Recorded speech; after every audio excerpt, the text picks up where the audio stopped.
So welcome everybody to the March 2026 monthly meeting. So today we have a number of different topics, actually a fair amount of stuff. We're going to talk about EV rebates. We're going to talk briefly about, I don't even have a slide, but we'll talk about it briefly anyways, of EV vehicles, Chinese vehicles. We'll talk about earning cash for charging. So Adam's going to talk about, Ryan going to talk about that. Adam is going to talk about the Global EV Alliance and the EVCO surveys, so the results of that. And then we'll do the news and the regular stuff. So just wanted to point out on the right-hand side there that OC Transpo now has 78 electric buses in service. So no, actually they're using them everywhere, but that's a whole other story. They're all based out of Saint Laurent. Okay, so let's talk about the EVAP rebate. So actually, I just want to show this first, just a bit, so you get an idea of where we are in terms of market share. We are not so bad, turns out. Does this have a pointer thing? Yes, it does. Okay, so the StatsCan numbers are a bit smaller than this. This comes from S&P. Okay, but StatsCan is 11 point something, not 12.1 for the end of the year last year. But anyways, bottom line though is if you look at BC and Quebec, there's still about 1 in 5 vehicles as of the last quarter of last year that were electric, right? So things are still moving along. I expect that things will get much better in the next couple of months given the current context, right? So let's talk about the EVAP. So official launch is tomorrow, actually, but it does apply to vehicles that were purchased on the 16th of February or after, okay? If you had closed a deal before, it doesn't count. You have to close a deal after the 16th. So it will end in 5 years, March 31st, 2031. The final price has to be less than $50,000. I'll give you an example of that, how manufacturers are getting creative to get their cars to fit under the $50,000. There's no limit if it's a Canadian-made EV or PHEV, so that applies to only 2 vehicles, Chrysler Pacifica PHEV. The other one that's Canadian-made is the Daytona Charger Daytona, whatever. $2.3 billion over 5 years. Okay, that should give us 840,000 vehicles at an average of $2,700 or so each. Okay, over the 5 years. Note that there's many vehicles that are not eligible for this because of the $50,000 price, right? So it doesn't mean that there'll be only this much vehicles sold over the next 5 years. Actually, I would think, rough estimate, that at least twice as many as these will be sold over the next 5 years, probably 3 times actually, and we'll probably run out of money much faster than they thought. But anyways. So if you look on the right-hand side here, I've got the year. So the incentive is shrinking year after year. Okay, so it goes from 5,000 to 2,000 in 2030, and then there's nothing. And then for PHEV, it's half the incentive, right? At the bottom here, it's lease stuff. So this is for the year 2026. So if you want to know for 2029, for example, well, you do the math with starting with 3,000 instead of the 5,000, and that'll give you the correct number. So you have to have a lease of 48 months to get the full benefit, and you could see here that it drops proportionately based on the number of months that you have. The IZEV program, just as a comparison, had $2.9 billion over 6 years. And it resulted in 560,000 vehicles. Now, I did the math, and that's more than 5,000 on average. So I don't know what the heck.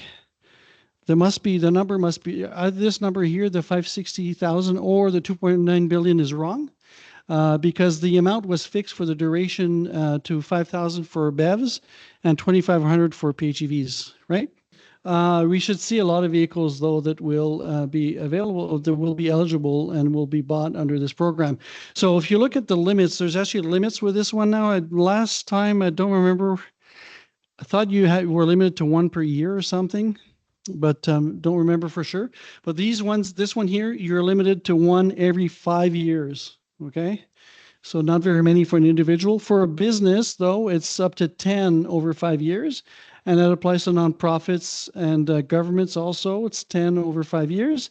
If it's a car sharing company like Communauto, it's 50 per year maximum. Okay, so those are the limits. If you look at the final transaction value, has to be less than 50,000. You have to look into the fine print to see the details.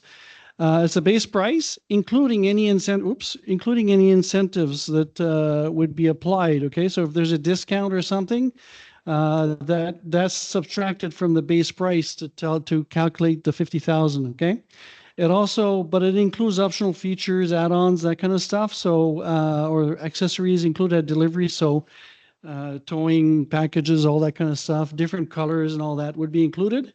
It includes the manufacturer dealership fees related to the sale, okay, to the sale. This is where it gets really, really confusing, and I'm not sure of all the details quite, but I'll get over that. So it does not include pre-delivery inspection. Okay, so that's normally the admin fee you get at the dealer. That's around $700 in the example I have on the next slide. So that is not included, and the freight charges are not included. Those are usually about $3,000. So if you put those together, a car that's almost 54,000 would still fit underneath that. Okay, underneath the 50,000. And yeah, taxes or fees. So the OMVIC fee should not apply. The $100 air conditioning tax should not apply, right? So if we look at a specific example, I took that off of GM's site yesterday, I believe. One thing that's kind of funny is this is an example with a Blazer, okay, an all-wheel drive Blazer, not the front-wheel drive or rear-wheel drive Blazer, but the all-wheel drive. And on their site, they say that the EVAP works for the Bolt and the Equinox. There's no mention of the Blazer, okay? But if you do the math here, and this is the build that I did, okay, no extra options, nothing. And you look at the bottom, the cost is $51,442.50. Okay. Well, if you subtract the $2,600 alone, you're below the $5,000. So the car would be eligible for the $5,000 rebate. Okay. So, but dealers may not realize this and all. So this might be a bit of a challenge, but just realize that it doesn't mean that because the car is not on the list. So there's an official list, right? It's not exhaustive. So if any car actually fits under the 50,000, it should be eligible as long as it's from a country that has a free trade agreement with us. So this excludes Chinese vehicles, among others. Okay. So lots of little details here. So many models have large discounts that make them eligible. And here, there's a $10,000 discount you see at the bottom there. Okay, and if you look at the Ford Mach-E, you look at the Equinox, you look at which other ones? Some of the Kias and the Hyundais. A lot of them have very large discounts that bring them below 50,000. Okay, so a lot of cars are eligible for this. So it's I'm very happy to see that because I'm expecting that will make them sell very fast. So in terms of process, because you could only get one per year, you're supposed to sign a consumer consent form, and they're going to check, the dealer is supposed to check with Transport Canada to see that you qualify, so you haven't had one already. And then you're allowed to take it, but it's supposed to come off your bill just like before. Okay, so you can't apply for the incentive on your own. It has to be the dealership that does it. Okay, why are they doing that? Is because it makes it much simpler. They deal with a small amount of dealers instead of dealing with 800,000 individuals, right? So it makes it much easier. And again, if something is initiated prior to February 16th, it does not qualify. Although I'm guessing there might have been some of these transactions that were sort of amicably canceled and then redid after the 16th, right? I know that that's what happened with other incentives in the past. Another thing to note is they remove the targets for the number of vehicles that would have to be electric by certain dates. It's being replaced by this GHG emission standard, but we don't have the details of that yet. Okay. So what it's supposed to do is supposed to give them more flexibility. Yeah, sure. And it's the emission standard is supposed to be such that 75% of new cars would be electric by 2035. Okay. So if you look at what the Europeans are doing, they're using a system like this, but they've had it in place for I don't know how many years, probably 10 years now. And they're making it tighter and tighter every year. And the only way the manufacturers can meet those standards is by selling zero emission vehicles. Okay, so it's pushing EV sales quite a bit in Europe. And I think that's the only slide left that I have. So let's talk about the Chinese a tiny bit. So we don't know yet exactly who's going to be selling, which Chinese company is going to be selling which car when. I know that Lotus has made a request for some quota. Lotus, they sell expensive electric, but expensive sports cars. BYD has talked about having 20 dealerships across the country, but I don't know anything. I don't have anything specific that says that yes, they've managed to do that. Right now, if you remember, before we had the 100% tariff, there were about 50,000 EVs coming into Canada every year. Actually, a bit less than that. I think it was more like 30 some, whatever. Anyways, but those vehicles were coming from Tesla. Okay, so the car I have here was built in Shanghai, so it was one of those. They were also coming from Polestar and from Volvo. Okay, one thing you might want to note that I don't have here is that there was this 100% tariff on Chinese cars, and in part it was because these things could be spying on you and all that, right? Well, meanwhile, in last year in 2025. 11,700 ICE cars were built in China and exported to Canada. Okay? They could be spy cars as much as the other ones, okay? But they happen to be built mainly by, it's a Ford Nautilus Lincoln Nautilus by Ford. And some of the Buick models from GM are built in China, okay? And I think there might be one of the Volvos, one of the bigger Volvo, the S90 or something that was in there. But anyways, bottom line is, they didn't even include those, and they could be spy vehicles as much as any other vehicle. So you know that the real reason had nothing to do with cybersecurity. Not to mention that everyone carries a Chinese cell phone in their pocket. Well, yeah, that's another thing. Yeah, absolutely. So security cameras. Yeah, your security cameras, your laptops, your iPads, like literally everything technology that can actually track where you're going to the bathroom. Yeah. I would argue is probably more. Actually, it tracks you a lot more than the car because the car could be parked somewhere. Yeah, the car's parked somewhere else. But the phone is my Apple Watch is on me. Exactly. So it's much more of a risk. And then we're not doing anything about that, right? One thing I forgot to mention, I was going to put a slide with a picture there. I was on the Hill at the industry committee as a witness on the 12th, I think it was. Interesting experience. You get to do a 5-minute opening statement. I had one question asked of me. It had to do with charging. And then one of the MPs introduced a surprise motion and just kibosh the whole thing. So we had about 30 minutes more of testimony to give, and it was all stopped because of shenanigans. Anyways, so any questions on all of that? Yep. I sell cameras to military intelligence, and we usually go, do you want us to set them up, and da-da-da-da. And they said, no, they have to be sent to Ottawa to be wiped. Well, we're going to cover all these programs that have popped up in the past, say, 6 months, maybe a year in some cases, where you can actually get a free charger and get paid to charge at home. First brush, you think, well, this is obviously a scam. But it's actually not, and I'll kind of walk through how these programs work. So we'll talk about getting paid to charge your EV at home. So how do they work? It's all part of the clean fuel regulations from the government of Canada. They've allowed. We'll see the examples of the organizations that have set this up already, but they're allowing them to basically work as fleets of chargers and sell essentially credits, clean fuel credits that other companies buy. So it is a credit market.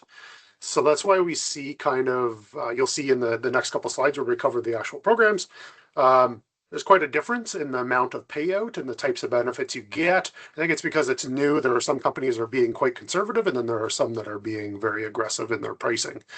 So yeah, it collects data from your charger that's connected, and then gets validated, and you get paid out. So first one we'll talk about is from ChargeLab Rewards. So this one you're able to use potentially a charger you already own. That's a smart charger. They do have a list on their website that tells you exactly which ones can connect through this. So you get a sign-up bonus of $25, and then you earn 3 cents per kilowatt hour for your home charging. The rewards are paid out with gift cards through this kind of store they've set up, so you can cash out, and I would expect things like Tim Hortons and Canadian Tire and all the typical stuff.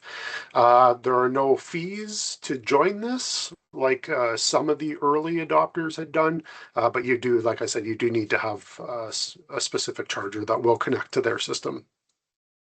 And those work through the open charging protocol. Switch is, we call them chargers, but we know they're technically EVSEs, or electric vehicle supply equipment, but we'll just use chargers for accessibility here. Switch builds their own chargers. The way theirs works is they'll actually give you a free level 2 home charger. You have to pay a $300 deposit, and I think that's just to make sure that they're not sending out a free charger and somebody takes off with it. So after your first 1,500 kilowatt hours, you get that $300 refunded. You can start earning 3 cents per kilowatt hour after that, or 5 cents per kilowatt hour if you bring your own Switch charger that you've purchased outright. So they give you a little bit of benefit if you already own one. And then the way they've set it up now is it's tiered, so that every 5,000 kilowatt hours you charge, they'll start adding on 1 cent per kilowatt hour, and that is cumulative. So that's not within a single year, that's over the course of this program. So if you charge a lot, you could get up to your 10 cents kilowatt hour quickly, but you'll see some other plans are structured differently. This one benefit is that every time you hit your $100, they direct deposit it to your account, so there's no waiting. You get that as soon as you hit it. Next slide. Ryan, I just want to mention something. Both my cars use more than 5,000 kilowatt hours a year. Okay, so it's not out of this world to use that much. Pion Power Green Miles. I have a few slides about this program in particular I'll talk about in a bit. Their biggest benefit is its highest earnings per kilowatt hour immediately. So the way they work is you buy one of their chargers. For every 1,000 kilowatt hours, you make $100 in cash. So they actually pay you 10 cents a kilowatt hour from the get-go. So they are definitely the highest payout. Difference, again, you buy your own charger. And then, so points accumulate over the calendar year, and then at 1,000 kilowatt hours, it converts into $100. Now, the thing about them is you only get paid out once a year in Q1, so you kind of let it build up. Your points or miles don't expire, so it just kind of rolls over. Something that just launched today, actually, is you can redeem for store credit. So if you want to buy a second charger or buy one for a friend, they have different products. They're also a solar and battery storage company, so there's some interesting options there.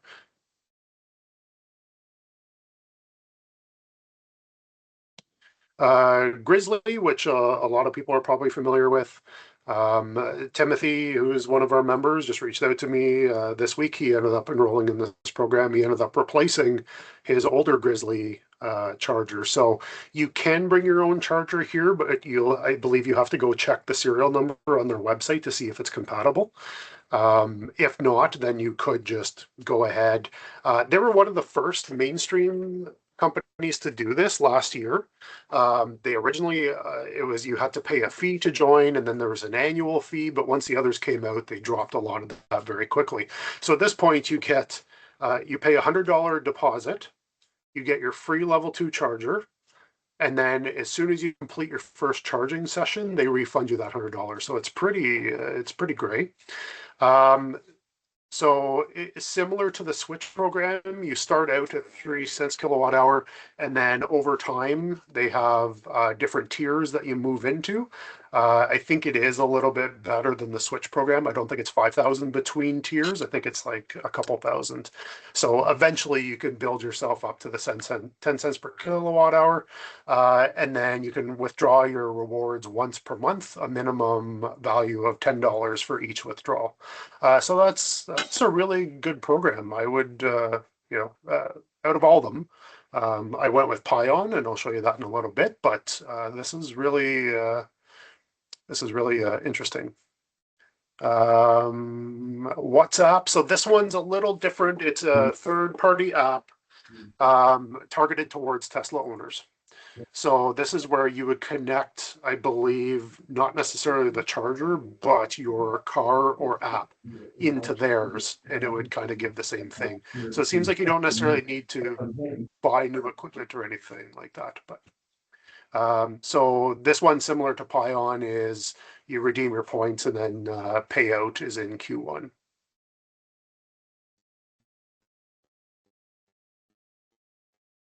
So before I get into my experience, Mark just asked in the comments here, are these Canadian companies? Yes. So the Charge Hub one, or whatever the first one was there, I forget their name already.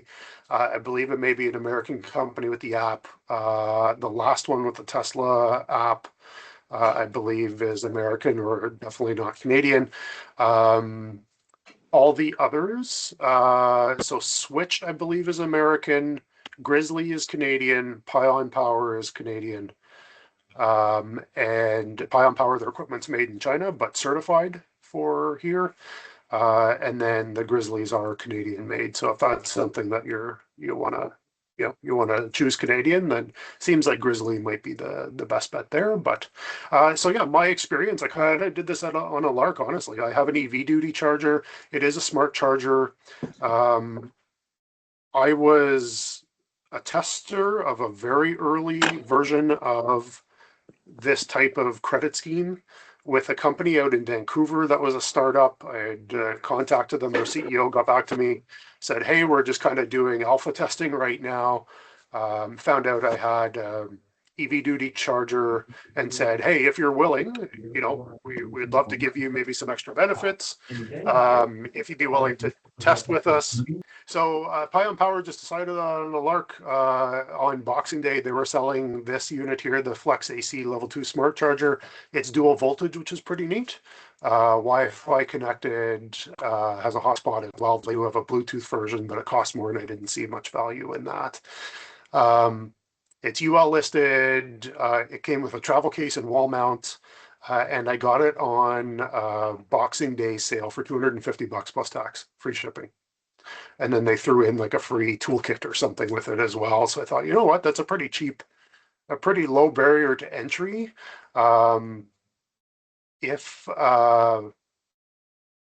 If it doesn't really work out, it's not a lot. I thought maybe I'll run it until I earn my pay it off, and then the rest is gravy. But so far, I really like it.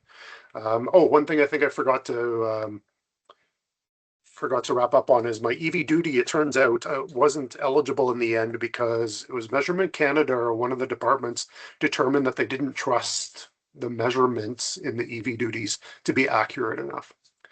So anyways, so coming back to this, so I got it delivered to me early January, installed and activated on January 10th.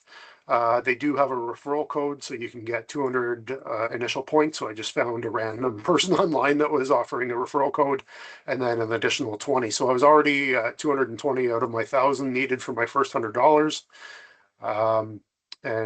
So next slide, I break that down a little bit, how that works.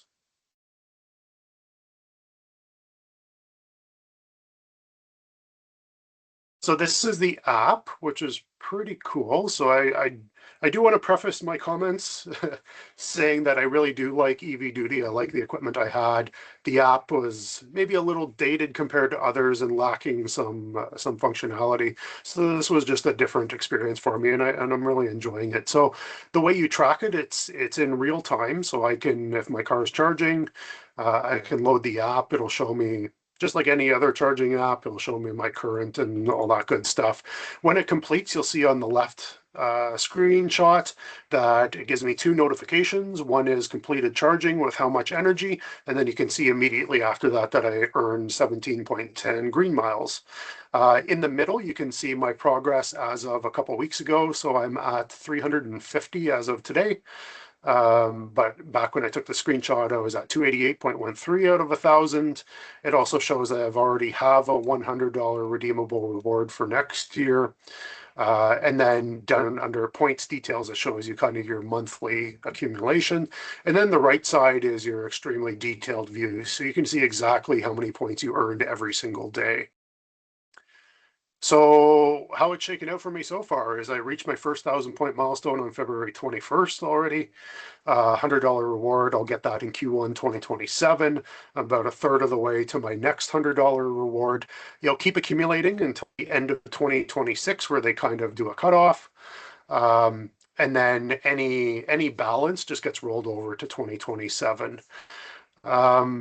So a couple neat things. I literally just installed updated the app today. They have a bonus going on starting April 1st till the end of the year, that as you reach certain milestones, they send you free things. And this doesn't take away from the cash out. These are just bonuses. So after April 1st, if I accumulate 1,000 points, I get a free silicone case for my charger because it can be used as a travel charger.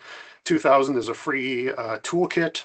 4,000 is a portable power station, and 8,000 points is a $300 store credit towards anything you want from them. So they're really being aggressive, which is quite interesting. Now, I did a webinar with them about this about a month ago. One of the questions was, am I guaranteed to get this? Because we don't want a bait and switch situation.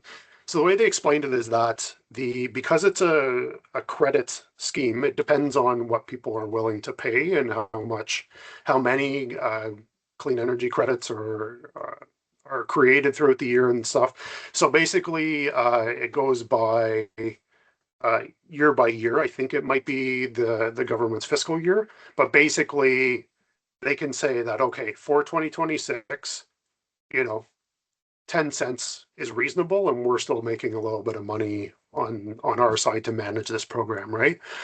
Now next year, the companies, all these companies say they'll guarantee that for that year, and then once the new year starts, they kind of have to wait and see, well, what are the credits going to pay us as the charging company, right? So that we can then disperse that. So it is possible that it could go down, but it is possible it could go up. So Ryan, like Raymond presented. Yeah. Sorry. So the payouts are underpinned by the greed of the oil and gas industry on clean credits? Kinda. I mean, this all has to do with the clean fuel regulations too, right? So as Free Raymond money, presented baby. yeah, if Raymond presented about, the idea that this clean fuel standards are going to increase adoption, then technically, yes, those are going to be more valuable down the road. So it could very well, it's up to these companies basically. Like Pion Power said that they're trying to be the most generous out of all these companies because they want to sell product, right? So he said, if it increases, then yeah, we'll consider paying you more. Whereas other companies may just stay at the flat rate. Who knows, right? But definitely the risk is it could drop. But the math I did in my head, and certainly with some of these other programs now, if that thing ever drops, I mean, you at least have pretty much free equipment, so why not? So just to wrap up, you can earn passive income from charging at home, and I said sometimes at a profit. So I still do regular time of use. So at my 10 cents, I'm still making about a penny or so a kilowatt hour. If you're doing ultra low, then you're just making, you're breaking even on one of the 3-cent plans, or you're making money with one of the 10-cent plans. We know that sometimes purchasing a charger has been a barrier for some people. At this point, you can pretty much get a free one with some of these companies, or at least for $100 deposit that you'll get back within a couple of weeks, right? Supports carbon reduction and clean energy adoption, and then more opportunities are expected as programs expand across Canada. By that, I mean, I've heard rumors about Flow potentially launching something. I haven't seen anything from them, but there's just some people talking about it online. So we'll see if that pops up. Is Steve, you have a question? Yeah, Ryan, it's Steve Bailey here. A quick question. Congratulations, $282.50 for that charge. That's really cheap. My question is, I didn't see any of these companies offering to pay for the install. Do you have any comments on that? No, they won't do that for sure. I think it's just probably, I spelled benefits wrong. Anyways, sorry. Yeah, I think that's probably just too much money for them to put out and too much risk on their side. So I would highly doubt. I think more than likely what you may end up seeing is more EV companies themselves covering that. I know Ford has done that, including the charging equipment, but you know, if there's things out here where people can potentially get a free charger, and then you know, maybe some type of a deal through the manufacturer for installation, then that could reduce a lot of that upfront cost as well. So I saw a comment in the chat. Someone was asking, I believe, if this took energy from the battery or something. I believe. No, this is just a regular charger that you would buy off the shelf from any of these companies. There's nothing special about them. Basically, all you're doing is you're opting in to allow them to see your data that is going to their servers no matter what, if you have a smart charger, right? And then when it comes time to calculate your payouts, they just have to do a little bit of due diligence internally to make sure that the data they're providing to the government is accurate so they get their proper payouts. Yeah, so it has nothing to do, it's not any type of vehicle to grid or vehicle to home or anything like that. Okay. Spencer? Is there any restrictions like fleets or billionaires, billionaires like me? One thing that Ryan did not mention is if you're a MERB and you have 5 or more of these, you could get the rebate as the MERB. Okay, so if someone's trying to put charging in a MERB, it makes it a lot easier, right? So would it go to the condo Nazis or would it go to the individuals? Would go to the condo board, yeah, Yeah, or probably. the landlord, right? Yeah, So that's true. any restrictions? Depends who opts into it. No, Sorry? no. Any restrictions like fleets or Jeff Bezos? Fleets, yeah, fleets I'm not sure about. I think I almost have to reach out to them individually, but I feel like it's for individuals. Now, that being said, because it's not necessarily a rebate or an incentive from the government, basically these charging companies are just acting like a green fuel provider more than anything, or a clean fuel provider as a mass, and using all of us as generators of that clean fuel. So they're paying that out, and it's more or less an offset system as well. So there's nothing that prevents anyone. There's really no like checks or balances other than you just got to put in your address and valid email, and that's about it. Yeah, so in the case of Tesla, so I was doing a lot of thinking about this in the last couple of days. So I have 2 charging stations. One is an older one that's not manageable. The other one is a newer one that's manageable. But what I just figured out earlier is that it doesn't matter because it's taking it from the account, which means it should be able to get the charging data from the account, which doesn't matter which charger you're using, you still get the charging data in there, right? So for Tesla, it's quite a bit easier from that perspective, so, and less restrictive, right?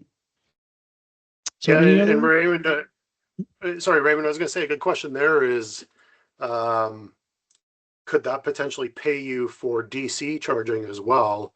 Or is it somehow able to like gate that to your location or something? So yeah, that WhatsApp, I wasn't able to look a lot into it, but So I think that the answer there might be that the app actually knows if you're DC charging or not. So it Okay, might so use, they might know, yeah. it might use that to figure it out. But like I said earlier, I checked So earlier it's- today, and one of my cars was, I believe, at 7,000 kilowatt hours for a year, and the other one was about 6,000 for the year. So I could save a lot of money if I get onto this program. So I think I'll get onto it. Yeah. So, any other questions, comments? I think we have someone with a hand raised in the online here. Yeah, we're just trying to understand where the money comes from. Is it from the federal, the provincial, or some other scheme, or? Yeah, so it is from the feds. Now, basically, industry will buy credits for not meeting these clean fuel standards or whatever this threshold is, right? So they'll buy those credits, similar to cap and trade for what we used to have in Ontario for They're just the carbon credits, credits, right? Yeah, pretty much, right? So basically these industries are buying these, and then the money from that goes to the federal government, who then passes it along to these charging companies. And I'm assuming solar and supercharging networks and things like that would also be able to be eligible for this, but they decided to allow kind of just everyday Joes like us to take advantage of it. So the money gets sent to a company like Pylon Power, and then they pay out a percentage of that to us as the end users. So it's tied to the clean fuel standard directly, right? It's not a separate thing, so it's just tied directly. Yeah. Any other questions before we move on? Yes. So, hi Ryan, this is Frank. Just a very quick question. So, as you were speaking, I tried to connect, and then essentially I stopped when I realized that so WhatsApp was asking for my account information and all that. So, how safe that is to share my account with that company, and are you able to revoke that eventually if you change your mind? So, is this the WhatsApp? Is that the one you're looking at for Tesla? Yeah. So I would assume that they would have, again, I don't have a Tesla, so I haven't been able to test this out myself. But I would assume that they would need to integrate with Tesla. So there must be some sort of checks and balances put in there. And then typically there should be a way to opt out of any program like that. But I would assume that, if you look at the terms and conditions, I would assume they would be fairly explicit about that there. Yeah.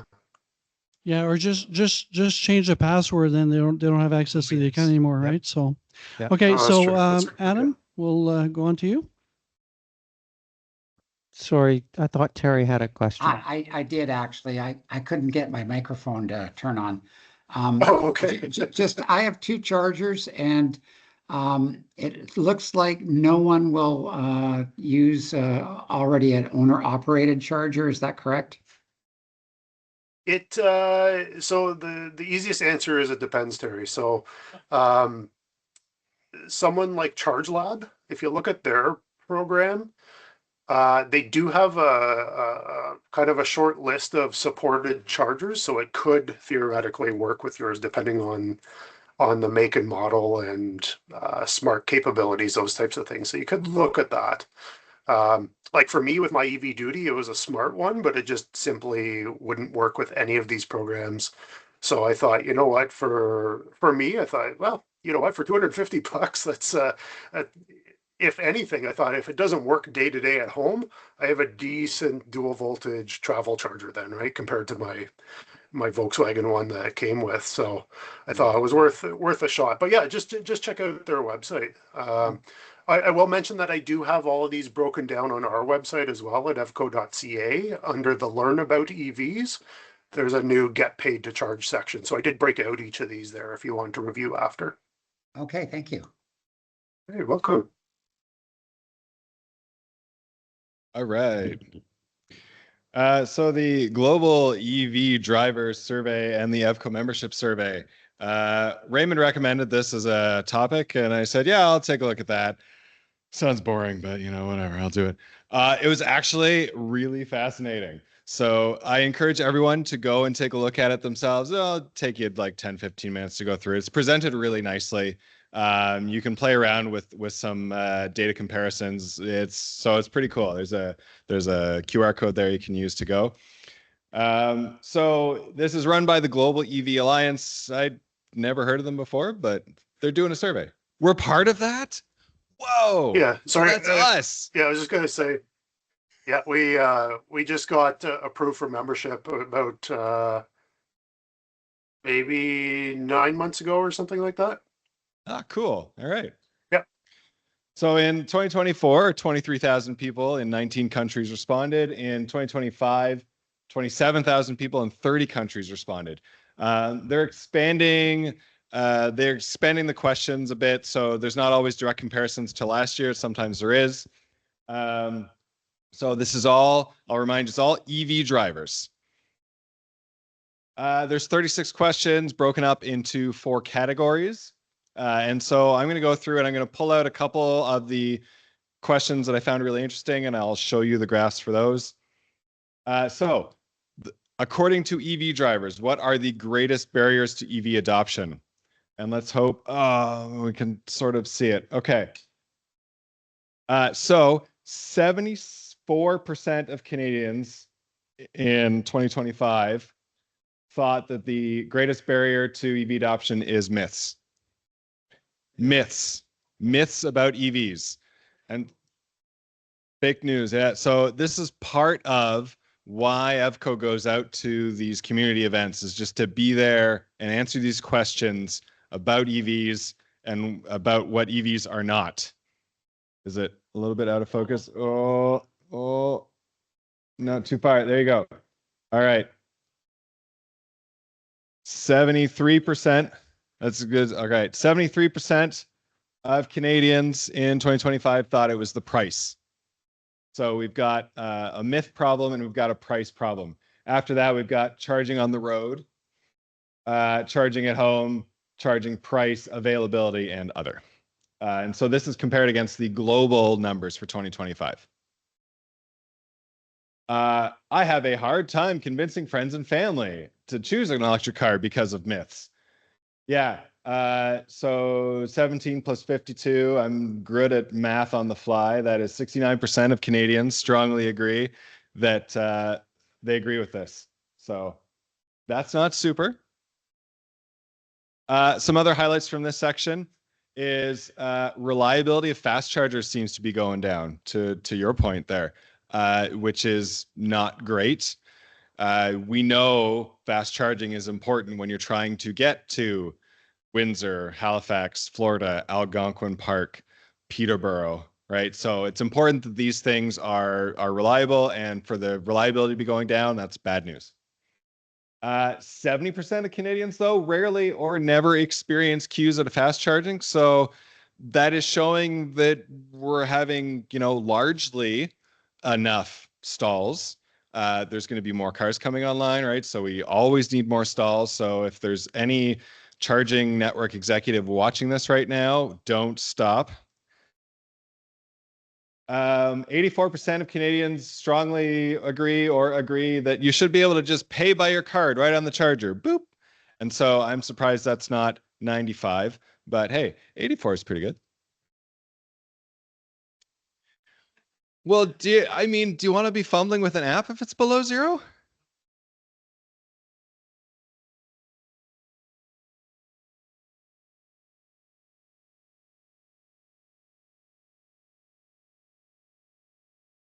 Oh, sometimes the tapper doesn't work.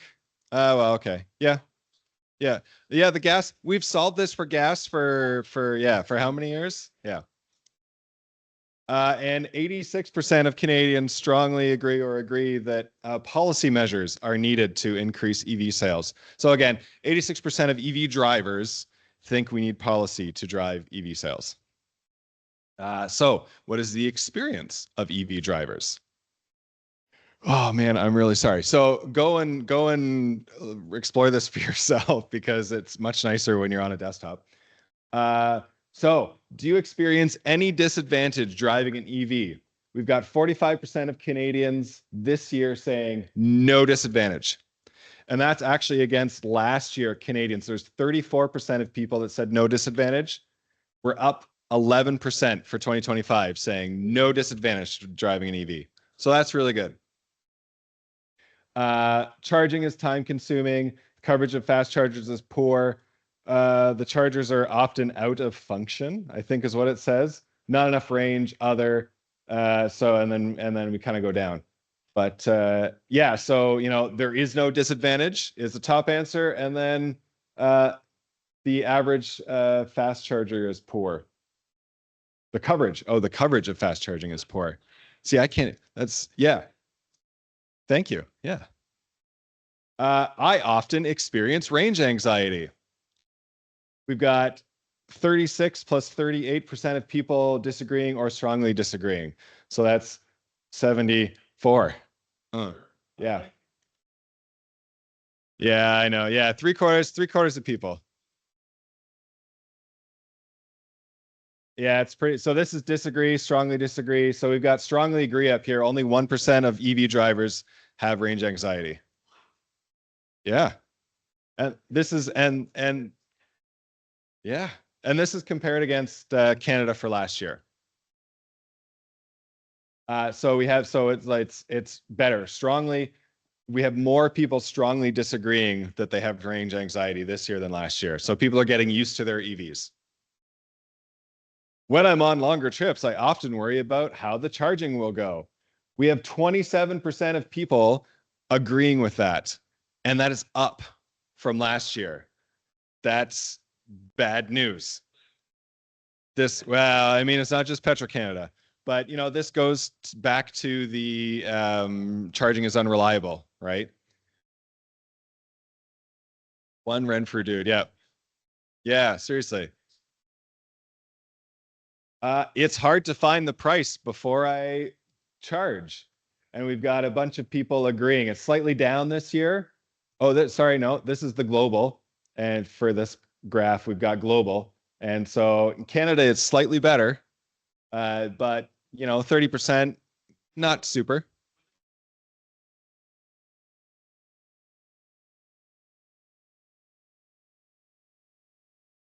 What they could do is put this like giant sign on posts that you can see from the highway. Yeah. And it could have maybe the brand logo of the charging network. Yeah. And then underneath they could have the number that could change dynamically if they wanted it to with the per kilowatt hour price. Yeah. I really hope there's a survey question about that. I mean, I should trademark this idea. I think it's a really good one. Sell it. That's got just some way legs too on it. bizarre. Nobody's going to buy into that kind of That's crazy. But you could have different prices for different speeds. I mean, some chargers, they will charge more or less depending on the speed of the chargers. Yeah. Anyway, carry on. Sorry. And if you're in a club or if you're not a Tesla, so other highlights: 34% of Canadians charge daily versus 21% globally. So I don't know if this was done in the winter and people are charging daily in the winter, but we have more frequent charging habits here in Canada. 16% use level 1 charging, which is honestly, that's about 14% more than I was going to guess. And 79% use level 2. 74% agree that it takes more planning to do a trip versus 67 globally. So we've got a bit of a deficit here. I know why. It takes more planning to. As the arrogant worms once wisely said, Canada is really big. Canada is really big. Do you have any idea on how much statistically Trump land skews that? I believe we call it Trumpistan now. Trumpistan, yes. No. Yeah, you can select by country or global. And so there's no global minus, and you can only pick 2 to compare against. So you could compare Canada and the States. So if you take some time to explore this data yourself, you can compare, and you can compare Canada last year to States this year if you want. So you could compare Canada to the United States and then compare Canada to the UK and then understand how the EU, everybody else but the United States or anyone touching the United States, Yeah. is affected by. Yep. But keep in mind, this is a picture of when they did the survey sometime in 2025, right? So Yeah. it doesn't reflect what things could be today, given how things have changed, right? Can you just download the data and make a pivot table? Maybe. Trust data, not lore. Yeah. Yeah. Oh, hey, there you go. 90% of everyone agree that charging stations should have road signs. There you go. I knew it. Who are these 10% that disagree with that? All right. So the opinions of EV drivers. What brands or countries, regions would you avoid for political reasons? This is not my question. Tesla, 42% of people will avoid Tesla for political reasons. And it went up. But also it's an open-ended question. It's kind of So cool. like there's China and US and BYD. So it's kind of, anyway, it's a bit of a weird question, but I mean, Tesla has an image problem on their hands. If Does we it didn't say already know that. BYD is like Zero. something percent. It's 0 for Canada because 0 in Canada and 1% global.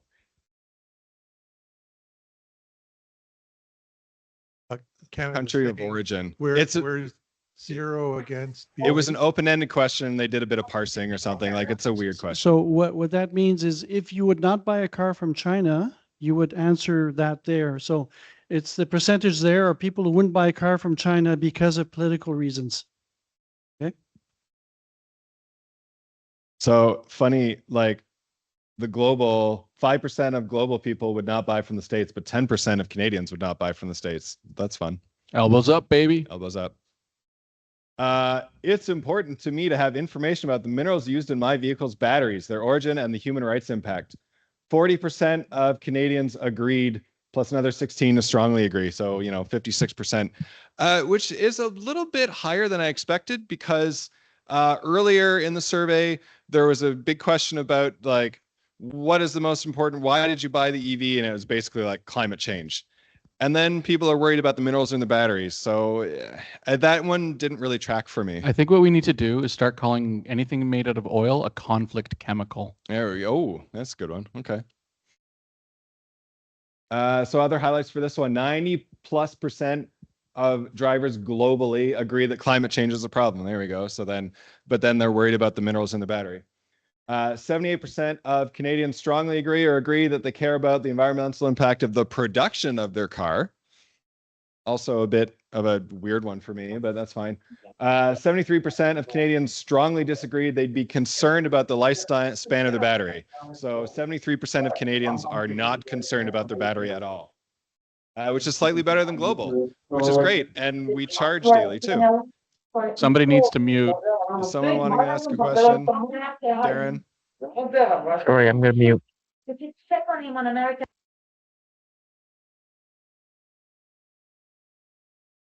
All right.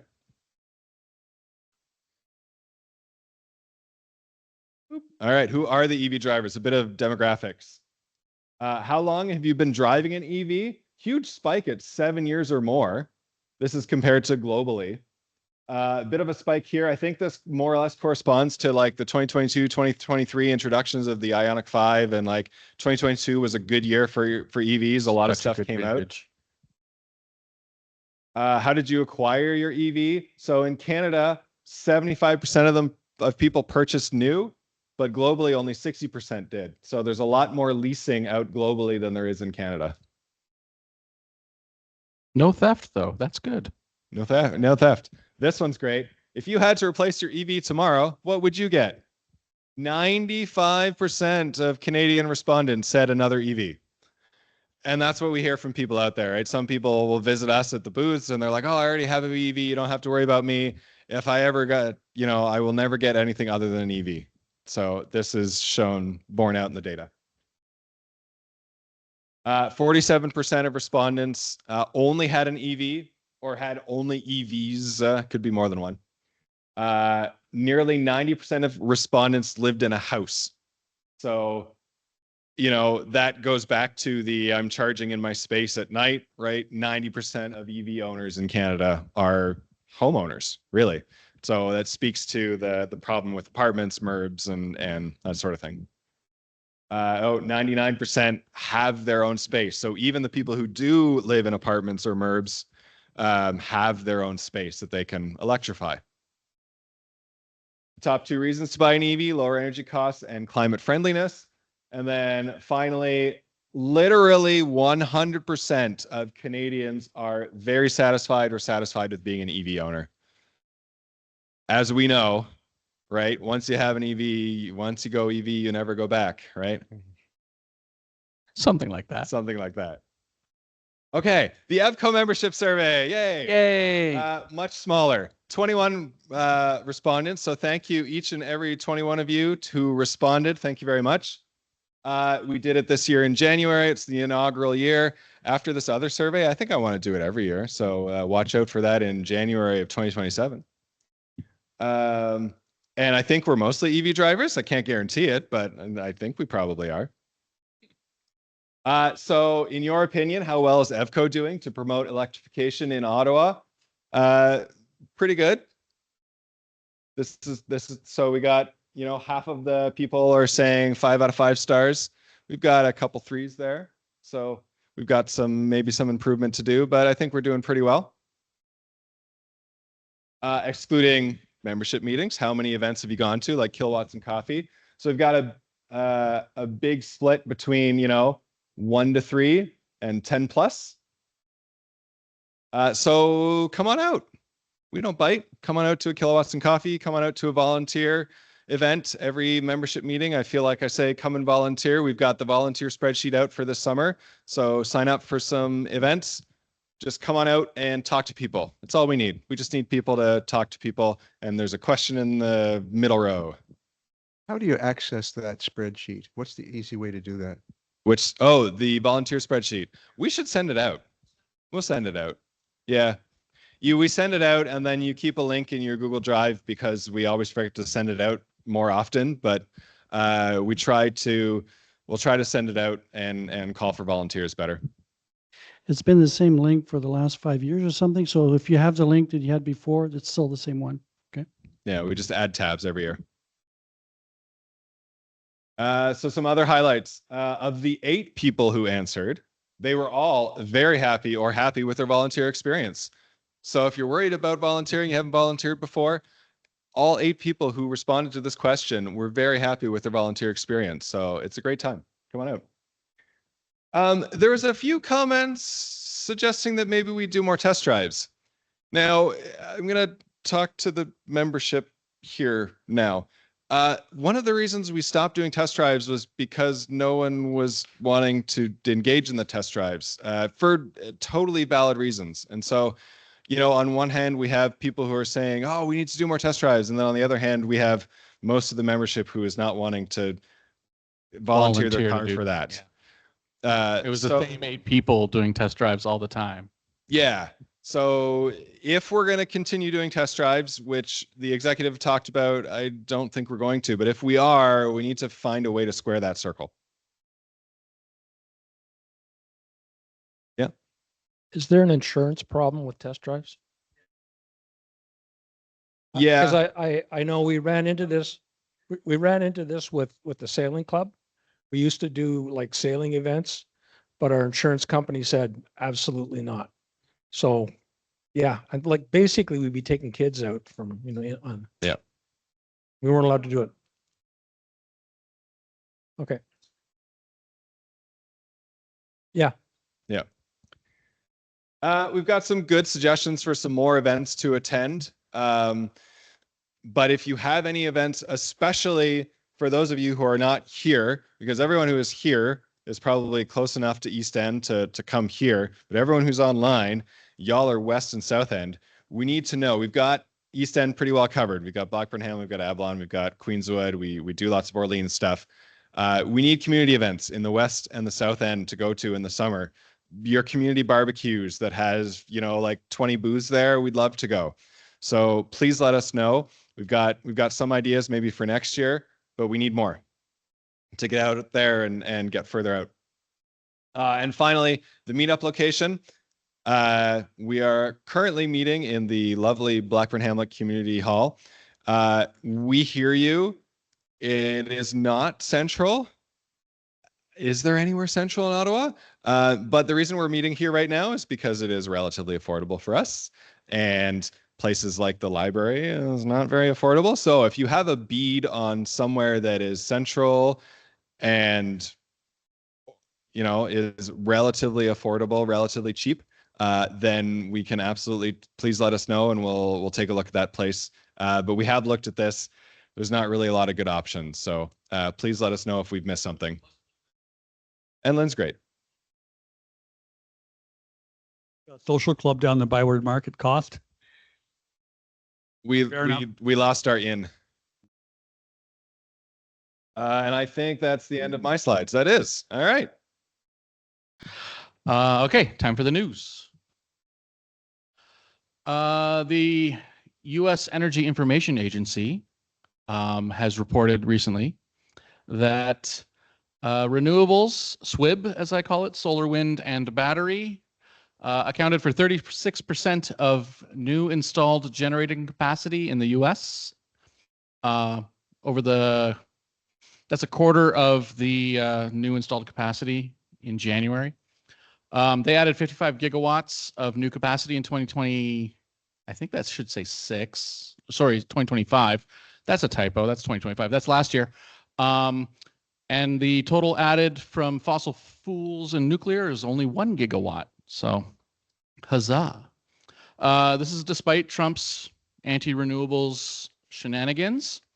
And they're projecting that 2026 will see growth while they expect fossil fuels to decline. So, despite what Trump does, it doesn't matter because he's an idiot. So there you go. Anyway, it's going to fall by 4,000 megawatts for the nuclear and fossil crowd. Hopefully more now that Hormuz is closed. Speaking of Hormuz, in case you live under a rock and haven't heard for the past month, Israel and the U.S. attacked Iran for fun, I guess. They don't really seem to have a plan, but it caused a 50% increase in oil prices. And so you're saying, well, why am I talking about this at an EV meeting? Well, it's because we don't drive with oil. And so people are more interested in this now. So people have been asking, I got an email today asking about EVs and like what they should buy. So it's definitely having an impact. So as we tweeted out this week, I think Ryan tweeted it out. Thank you, Donald Trump, for promoting EVs. It's weird. But okay, there you go. Anyway. And keeping on that theme, just to show you how important switching over to electric is, EVs eliminated about 70% of what Iran exports in a year. So globally, EVs are now displacing about what an Iran worth of oil looks like. So that's pretty cool. That's from Ember. They're a think tank. And that was last year. So the EV fleet globally displaced 1.7 million barrels per day. Which is quite a bit. And I think that's about as much as goes through Hormuz in a day, I think, something like that. Anyway, obviously it's an alternative to oil, yada, yada, yada. You guys can all read this. Global EV sales hit 1.1 million in February. So that's pretty good. So now, as of today, globally, 2.2 million new EVs are on the road that weren't there before. And EU EV sales, European EV sales, have surged 21%, like they're up 21%, while the US dropped 36%. So go America. BYD is benefiting from these new renewed interest in EVs. They ceased production of combustion vehicles in 2022.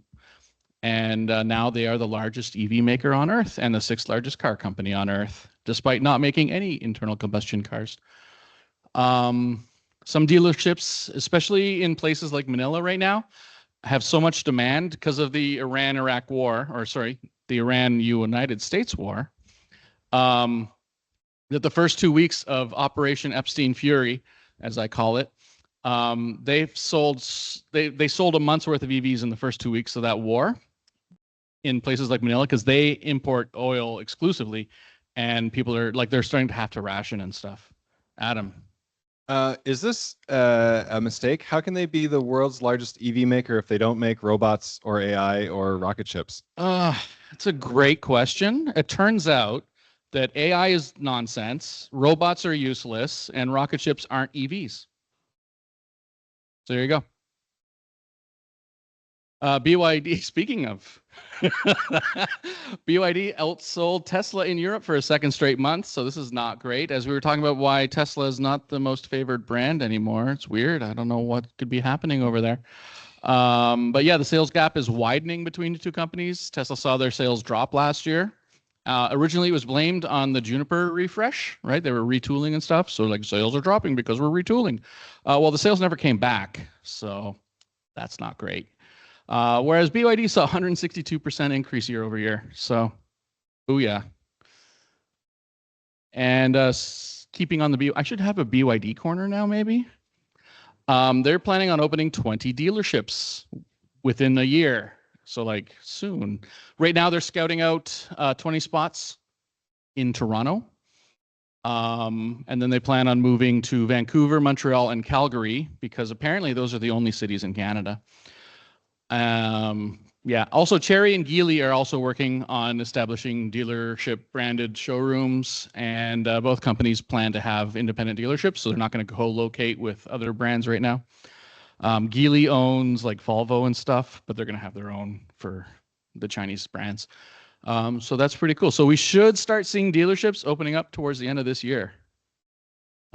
So keep your eyes peeled. They're also, wow, that's the typo, the BYDS. Forget the S, it's fine.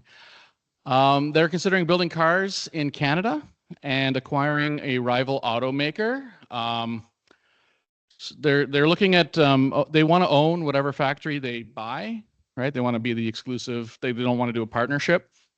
And it just so happens that there's a couple of factories that used to make EVs in Ontario from a certain company that sounds like some sort of, medical company that's giving up on life, apparently. So maybe those factories in Windsor will become available to BYD and start making EVs again, but good ones this time.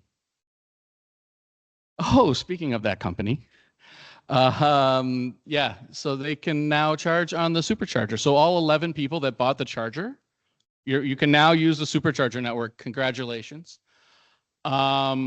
So this gives access to anything made after 2024. That includes the Charger Daytona, the Jeep Wagoneer S, and Recon, if those even exist. Also the ProMaster EV. I'm sure that one van out there is really happy about this. And then the 500E and some Maseratis, which apparently makes EVs. I didn't even know.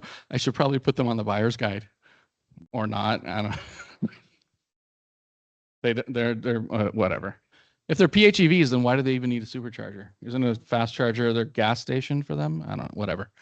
So yeah, Stellantis, I mean, they're not long for this world that BYD will probably buy them out, but if you have one, you can now charge on Tesla. And they're the last one to do this. So now officially, all EV car brands in North America can charge on Teslas. Yay, we made it. One standard to rule them all. Cool. Okay. Ryan, this is for you. Volkswagen is recalling your car, I think. I'm not sure when your ID4 was made, but if it was between June 24th. I got the letter last week. Oh, okay. So yeah, there you go. So if you need the KBA reference number, it's 16271R. There you go. Your battery might catch fire. I'm joking. It won't. It's just a faulty module. I'm sure it'll be fine. Okay, so the BMW i4 is dead because the i3 is alive, I think. So they still make sedans, so that's cool because like not many sedans exist anymore. They've just unveiled the new i3. It's the one on the bottom, the blue one. I know they look very similar, but you'll notice that the kidney grille has been toned down quite a bit, which is less offensive on the eyes, so that's good. It's the neue Klasse. I'm not good at German, if you couldn't tell. This joins the iX3. This is their new platform, the new class. It's their next gen platform. It's 800 volts. Does 400 kilowatt DC fast charging. So that's pretty impressive. And I checked 700 kilometer range. right? So that's significant. Now this i3 has nothing to do with the old i3 that looks like an egg. And it has NACS. And it has all-wheel drive if you want it. And so the i4 is sort of done now. They just refreshed it, but now they're killing it because the i3 is basically the same but better. So there you go. That's pretty cool. Kia's most affordable EV has entered production in Slovakia. Unfortunately, we don't get this one here, but I thought it was cool because it's an EV2, and maybe if we badger them enough, they will bring it here because it's a $30,000 car. It joins the EV4. It has 2 battery options. It gets decent range. It's 400 volts, so, you know, whatever, it's fine. 118 kilowatts isn't nothing to sneeze at. So Europe now has the whole set because apparently the number 7 doesn't exist, or 8. But EV2, 3, 4, 5, 6, and 9. This is what happens when you cancel Sesame Street. Okay, so the first EV with a semi-solid state battery has now launched in Europe. So if you're chronically online, you might have heard a lot about solid state batteries being the unicorn beast that is going to fix all problems and make EV charging amazing, and cars are going to cost $1 and blah, blah. That's nonsense. But in the real world, and it's mostly nonsense because A, solid states don't really work that well, and also they don't work below 5 degrees Celsius, which is kind of a problem for cars. But the semi-solid states do exist. SAIC, which is a huge battery EV maker, they own MG, right? You might know MG from the old retired dude on your street like 30 years ago who had this little red car that would drive around on a convertible and break down on the corner. But now they make EVs, and they make really good EVs. And so now some of them have semi-solid state batteries. The one in the picture here, it's 53 kilowatt hours. It gives 400 kilometers of range and costs $30,000. But so far it's only available in Europe. Maybe when they come to Canada, hopefully they come to Canada with MG. That'd be sick because MG does have the Cyberster, which is like a cool little convertible like roadster, really cool. So they make some good stuff, but semi-solid state is a thing that is now in production in a car you can actually buy if you live on the other side of the pond. Subaru is going to reveal another car, right? So if you remember last month, I talked about the Toyotas that were announced. So Toyota just came out of nowhere with like 4 new cars. Subaru is sharing a platform with Toyota, and this will be their 4th car, which is probably going to be the same. If you asked me to guess, I would put money on it being a Subaru Highlander copy because they've matched every other Toyota that came out except for the Highlander. And so now this is their 3-row SUV. They did mention that they were going to launch a 3-row SUV by the end of the year. So dollars to donuts, this will be that. In typical Subaru fashion, you can probably assume it's going to have all-wheel drive because otherwise, what are they doing? And it has roof rails. So it'll be like a cooler Highlander 3-row SUV. And it has 420 horsepower. Nice. No, not yet. They'll reveal it, I'm sure, at the launch this week, which actually might be happening now. I'm not sure. Okay, so Ford has ditched the E for the E-Transit. They've also given it a really nice facelift. Like, this looks like a really nice van.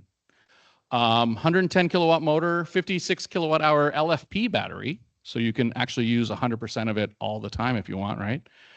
254 kilometers of range. I don't know if that's enough for Sam the Electric Man. Might be. You can get to Montreal on that. Be tight, but whatever. Pretty decent charging speeds. If you go look at the spec sheet, it's a van. And it's Ford, but it also looks really cool. All right. Honda dumps the Zero EV series, and that includes the Acura. So Honda doesn't really make any EVs. I think they canceled the Prologue, so they really don't make any EVs. Well, yeah, it was a Blazer that was rebranded. So anyway, now they've dumped that. And they've now canceled the EV that they were going to make by themselves, like grown-ups, because of an extremely challenging situation, as in they can't figure out how to do EVs, and they're gonna work on hybrids. Yeah, the future from 1997. So good luck with that, Honda. Hope you make it. Okay, now into the Tesla corner, and it's not as negative this month, I don't think. I made this a while ago. But this is positive, right? So the Model Y now qualifies for EVAP. So Tesla did the whole pricing shenanigans, and they got the price to $10 under 45,000. Actually, yeah, no, that's 10. Yeah, so, they did the thing. So anyway, it qualifies now. There you go. They've also announced TerraFab. I don't know why it's cut off here. That's weird. But anyway, so Tesla and SpaceX. So if you haven't been following, Twitter became X because Elon doesn't like his trans daughter and bought the platform that she was on, and then rolled it into his failing AI company, which was losing more money than God. So then they had to buy, he got SpaceX to buy the two of them together. And so now it's all one thing. So it's SpaceX. Make sense? No? It's fine. So anyway, SpaceX, because it owns apparently AI things, they want to launch satellites with computers on them. And so Musk thought it would be a good idea to learn how to make microchips, which is super duper easy to do. And that's why there's so many people in the world making computer chips. So he's going to make a factory that's going to have better chips than TSMC, which has been spending the past, half century learning how to do this amazingly, and makes all the chips for everybody. And so they're going to launch AI satellites, and they're going to put them in cars, and nothing will go wrong whatsoever. And this is totally going to happen. Yeah, that's it for me. I said it's going to happen. Thanks, Mike. Oops, yeah, you're much taller than I am. Any questions to Mike? No? Yes? No? Okay, let's get through the events. So we had a series of Kilowatt Coffee again, like usual, the usual rotation that we're doing lately. Actually, I forgot to change this. This is the room where I did the thing at Ottawa U. Don't have pictures of the event itself yet, but this is what I had talked about last month. So I spent a bunch of time, half an hour or so explaining the context of the auto industry in Canada, the EVs in Canada, and federal policy. And the students, what they did is they had a team challenge where they were supposed to come back with what they thought were the policies that they would apply if they were the federal government. It was pretty interesting. Had 12 groups of 4 to 8 people, so quite a big group, so it was fun. Upcoming events, monthly meeting. Oops, wrong. I didn't change the date. Yeah, no, it's today. So Kilowatt Coffee, April 4th, we're going to be at Plaza Orléans. Then the 11th, we're not doing one because we have the Gatineau Auto Show, which we'll talk about a bit later. And then we're going to do the rotation again. So the Gatineau Auto Show, April 10th to 12th. We're looking for help with the test drives. And as I've told people before, you do not have to speak French for this. They actually are looking for some people who can speak English because there's some people who go there who can't speak French. So they want to send them with a volunteer that speaks English. Yes? You're there as a volunteer? Cool. So l'EVEC has done a call out for volunteers, and actually their list is full at this point. Okay, so they're not accepting any more. We are accepting more because we have our own list, and it's on the spreadsheet at the moment. Okay, so if you want to volunteer with us, you're more than welcome to volunteer. I'm going to be there on a Sunday. I'm going to bring the stuff on the Thursday to set up, but I'm gone the Friday and Saturday, and I'm back on the Sunday to bring things back. Okay. It's usually a fun event. There's going to be a lot of cars. There should be a lot more cars than even last year, this year. Okay. So it should be really, really good. Next event, and actually I will be out of the country at that time, but in North Grenville and in Kempville, as we've been doing for 10 or more years now, we're going to go to the North Grenville Sustainability Fair, and we are going to have test drives with dealer vehicles. Okay. With dealer vehicles. So if you want to do test drives with dealer vehicles, please sign up for that. We're also going to have a booth and all that, right? After that, we have the Westport EcoFest. This will be, I'm trying to determine exactly how much space we have here, but we're going to have space for a few cars. and we should have space for the tent and all that, but I don't know yet exactly how much we have. So hopefully we'll learn soon, and we could ask for the right amount of people. After that, we have the Blackburn Fun Fair right here on the grounds here. And Mike, you'll be happy to know that ABBA Experience is coming back. No. You're kidding, right? No, they're coming Seriously? back. I'm pretty sure I'm busy that weekend. I was there the last time they were here. If you like ABBA, they're actually pretty good. So the only problem last time is they had some technical issues, so it took a while to start the show. But when they got going, it was really, really good. Were they technical issues or sabotage? Were you there? Hard pass. Anyways, so that's also on the sheet. We're not going to have a huge presence at this thing, but we're still talking about exactly what we're going to do. We're probably going to have a table with probably some trucks to help power some of the stuff. Okay, but we have to work some of that stuff out. The fact that the lightning is discontinued is a real issue because we used to count on lightnings to do this kind of stuff. But if Carl is online, I don't know if he is. He just bought a Silverado. So Very nice silver. Yeah. It's his wife's though, so we'd have to ask Yeah, her. but apparently she likes chocolate, so Yeah. we're gonna bribe her. So send your chocolates to EVCO.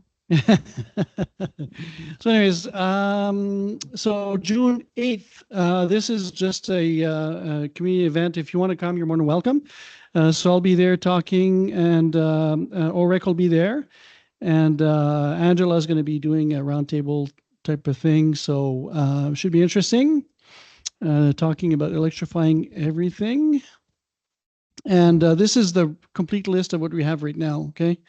Just in case you want to know. This whole presentation will be on our website probably later tonight. No, probably tomorrow, because it's going to be late by the time I get home. But anyways, so you could get all the details there if you want to. The spreadsheet has many of these already in there. So one I did mention is on the 29th of April, Mike is going to be talking to a bunch of engineers. Yep. And so that should be interesting. Mike is going because he gets a free meal with it, right? That's it. Free food. So, so that was it for events. Yep. No, we don't have CARP at this point. Okay, we're not sure we're going to go back. The last year, the problem was where we were was not very ideal. But I believe the problem was that we got there much later than everybody else. So the good spots were taken by other people. So maybe there's a way for us to go and get a better spot, and then it'd be worth doing. But where we were last year, it really wasn't a good place. The cost is really high in terms of Cost voluntary and yeah. volunteer hours too. So we didn't think the return was good enough. But anyways, if you could have a better spot, but they don't reserve spots in advance. Most other events, actually every other event that we go to, we get a map before that tells us where our spot is, right? So we don't have to get there, 10 hours before, right? So we use the same way of doing things with Carp Fair, but they don't do it that way. So anyways, so reminder for those who are not members, you could join as a member. There's 3 different levels of membership. I checked our YouTube channel. We're at 136 now, 136 subscribers. So if you're not subscribed, please subscribe. Again, all our monthly meetings are on there. We have some other stuff on there that you might be interested in. Okay. And that is it. If you're watching us on YouTube, thanks for watching. This is where your video ends. But if you're here live and in person or online, stick around for the roundtable and we can chat. See you next month.